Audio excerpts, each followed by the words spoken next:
श्री गणेशाय नमः। प्रभु श्री रामचंद्र भगवान की जय। पवन सुत हनुमान की जय। ऐसा पवित्र आणि परिकर रामायणी कथा सार ऐक श्रवणी पडता उत्तर भवदोषा वेगळे होई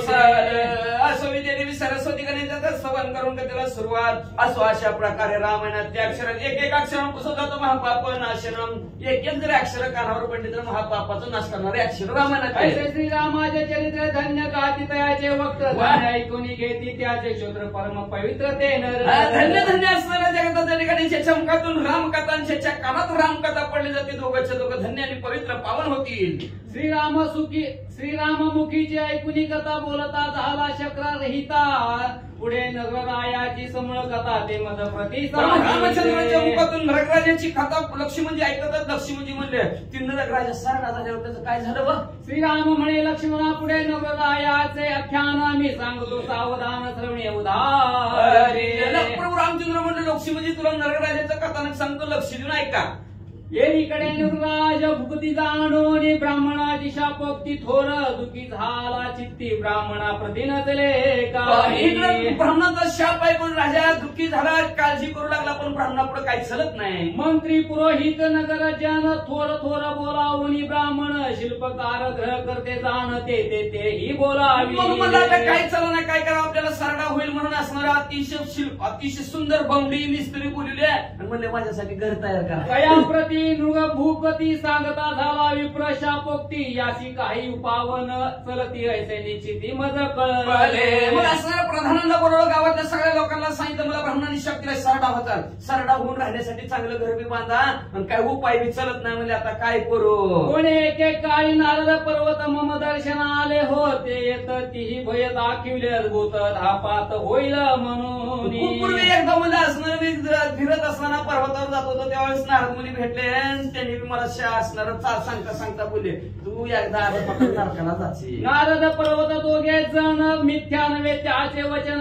पुनरपी दृश्य होऊन त्रैलोकी गमन ती नारद मुनीचं बोलणं कधी खोटं होत नाही म्हणजे ती बी असणार तेवढं मला अधोपाताला जाशील असं म्हणले तिथून निघून गेले नगराजाने सरड्याच्या रूपाने राहण्यासाठी तीन असं द्या वाचू द्या वाचा खालची ओवी वाचा वाचा बरोबर आहे आता शीघ्र काळे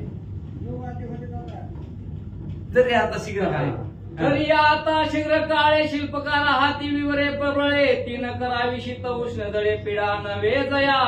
मग आता लवकरात लवकर ती बांधकाम मिस्त्रीला बोलवा आणि त्या बांधकाम मिस्त्रीला म्हणा यथा काळी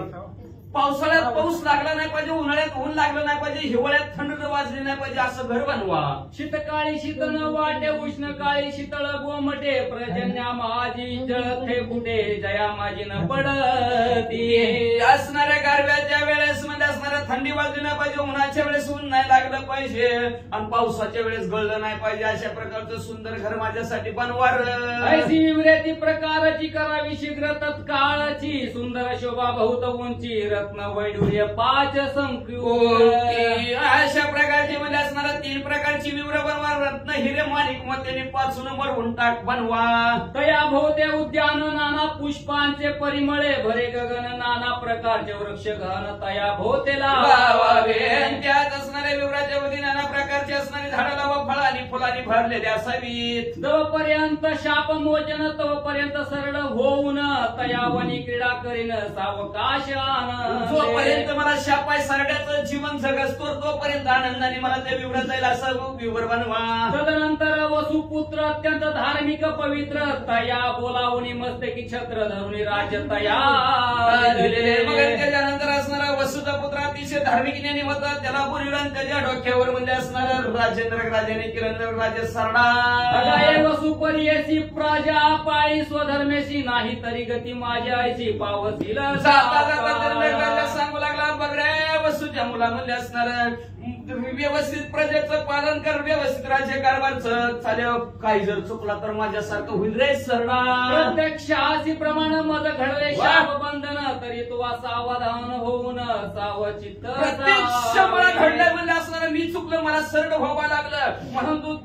डोळ्यात तेल घालून व्यवस्थित प्रजेचं पालन कर मज शाप झाला म्हणून खेद न करावा आपण धर्मनीतीचे संरक्षण सावधान मला शाप झाला म्हणून दुःखी होऊ नको धर्माने नीतीने राज्य चालव बाबा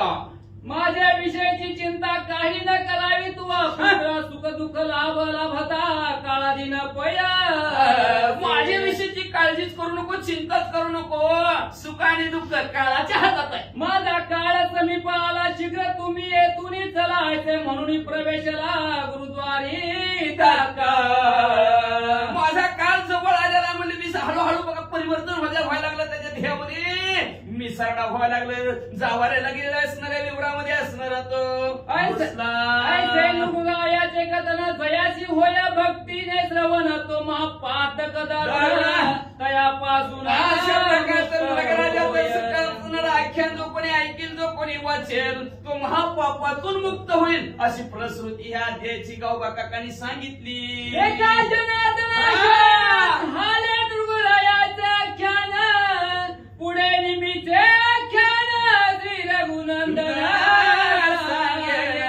शांती ब्रह्म एकनाथ महाराज आपल्या सद्गुरु जनार्दन स्वामीला शरण गेला ना बघा. बघा आपल्या सद्गुरु शांती ब्रह्म एकनाथ महाराजाला शरण गेले. शरण जाऊन प्रभू रामचंद्रांनी नगराजाचं कथानक लक्ष्मणजीला सांगितलं. पुढे असणार निमी राजाचं कथानक प्रभू रामचंद्र लक्ष्मणजीला सांगतेलं. तू बचपी ठेवली की आता संपायच्या टायमाला लाट घालवायचं, फ्यूज जायचा. तर असं त्यामध्ये असणार सद्गुरु गाव बघा का आपल्या सद्गुरु शांती ब्रह्म एकनाथ महाराजाला शरण गेलं आणि या त्याचं कथानक संपवलं. स्वस्ती श्री भावा